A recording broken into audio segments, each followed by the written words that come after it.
Bonjour Nicolas Telly, 3 questions assez rapides. La première est difficile. Quelle serait ta définition des humanités numériques ou humanités digitales?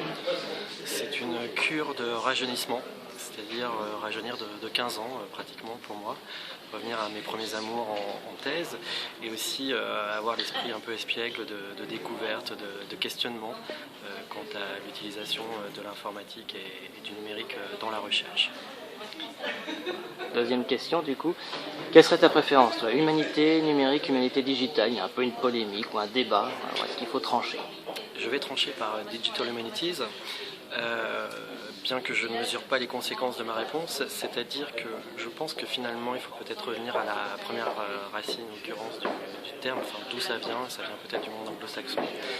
Et en fait peut-être qu'il n'est pas utile de le traduire proprement parler, parce que tout de suite on commence à se lancer dans des complexités et peut-être à rigidifier le contexte épistémologique de ce champ-là qui se veut ouvert.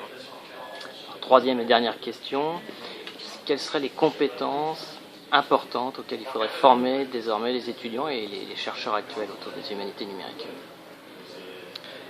Les compétences, c'est une bonne dose de remise en cause dans la recherche par rapport au corpus hérité. Ensuite, et ça c'est inévitable, à mon avis, c'est quand même avoir quelques connaissances sur peut-être les logiciels, les outils utilisés, donc peut-être le code, les modes de représentation. Ça ne veut pas dire être expert et compétent, mais en tout cas avoir quelques rudiments pour essayer de jongler, de jouer avec ces notions-là et ces manières de faire.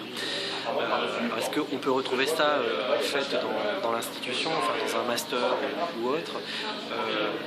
C'est une vaste question, parce qu'il faudrait d'une certaine manière que ce soit commun et que ce soit un endroit où circule et qu'il y ait beaucoup de circulation en fait des chercheurs, et qu'on apprenne une sorte de mobilité et de partage des tâches en fait entre un ingénieur peut-être, un chercheur en SHS, et qu'on oublie très très vite la hiérarchie entre l'un et l'autre. C'est une hiérarchie.